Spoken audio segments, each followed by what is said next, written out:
Per the coalition agreements, the government has agreed to introduce legislation to potentially allow for a referendum on a 4-year term for Parliament, and we'll be introducing a bill very shortly into Parliament and then sending it off to Select Committee. Now, this is a discussion that we've had as a country several times before, and basically the arguments for a 4-year term are that it gives governments a longer time to develop and progress an agenda, and less chopping and changing, which is one of the downsides of frequent elections. Some people will argue that the first year of a government takes a lot of organisation, and then the third year is you're looking forward to an election, and really that middle year is the best year to get things done, and so a 4-year term would potentially double that period.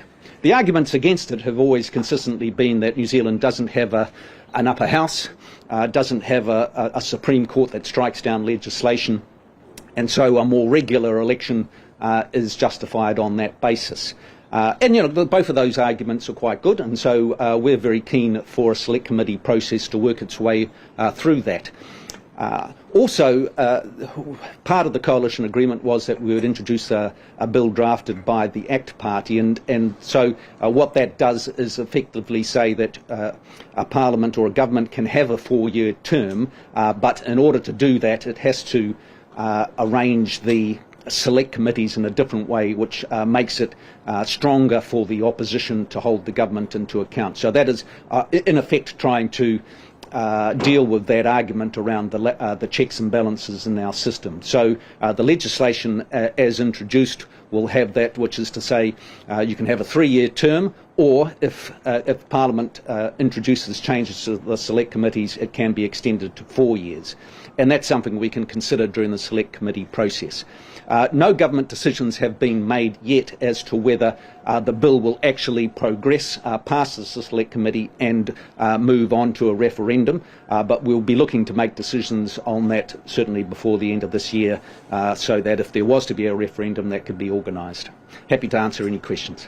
Is there public appetite, do you think, for 4-year terms? Well, look, I think many people are in favour. When you talk about it, there is some interest in it, but ultimately that's something I think we can gauge through the Select Committee process. And I'm sure people such as you will be doing polling on the topic, and we'll get a sense of how much enthusiasm there is for it. I've just come back from I met with my counterparts in Australia last week. All the Australian states have a 4-year term, but the Australian Federation has a 3-year term, and you know, they've made a pretty good case that actually 4 years is better. We're not really particularly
Church leader Brian Tamaki said on Twitter that he's excited that he's about to receive increased powers to police where law and order has failed.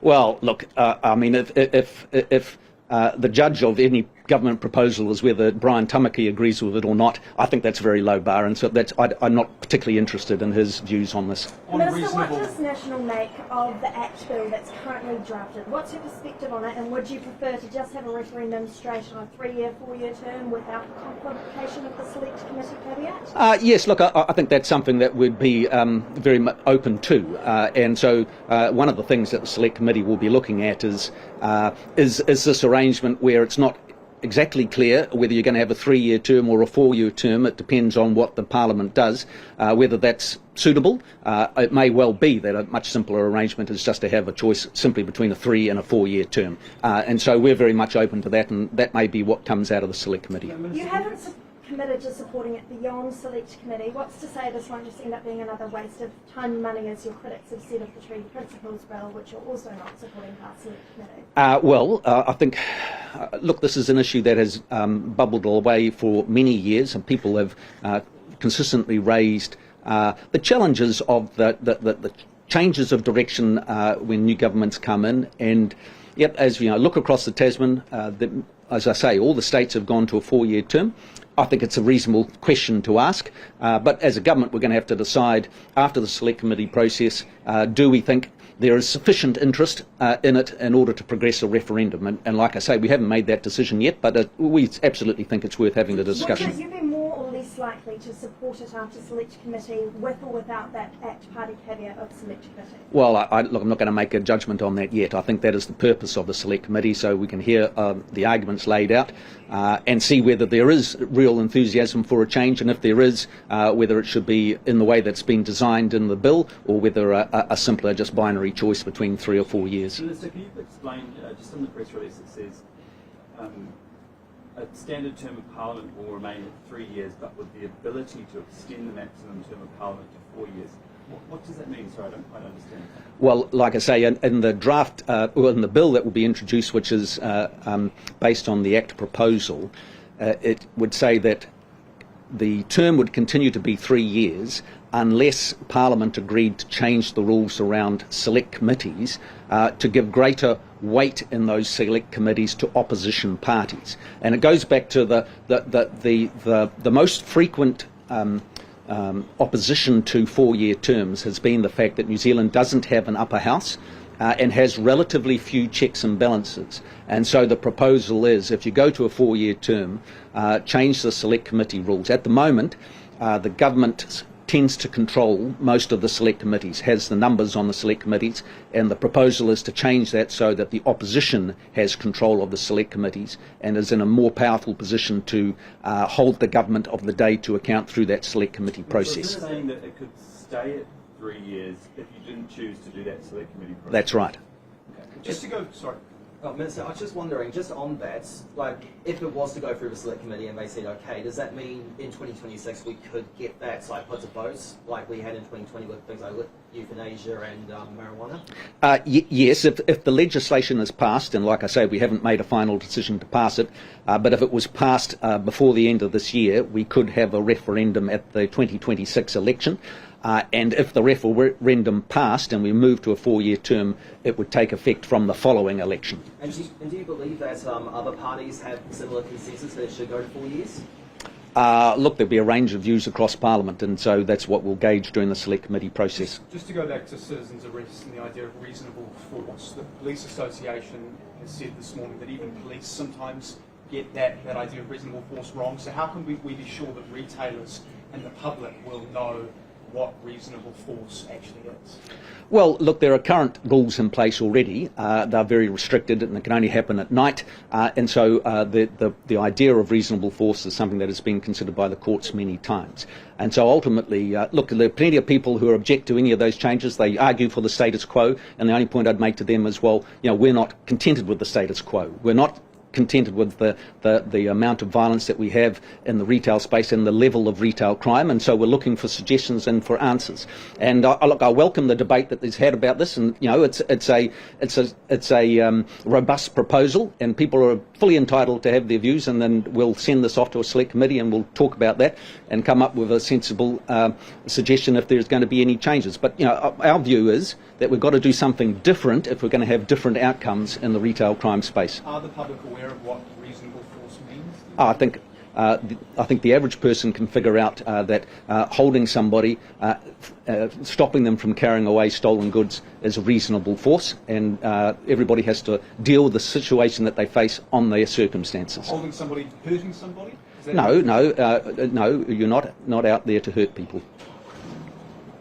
Any other questions on the 4-year Do you term? consider doing a conscious vote for MPs after the select committee process on the bill? Well, ultimately, that would be a matter for the Speaker and for parties to decide. That could be one option. Just one more as well on the legislation for 4-year terms. If this was successful at a national level, would you consider doing it at a local level as well? I think if the Parliament moved to a 4-year term, there would be a pretty strong argument to move local government subsequently as well, but that's a separate discussion. It's not part of this legislation. Cool. All right, thank you very much. Thank you.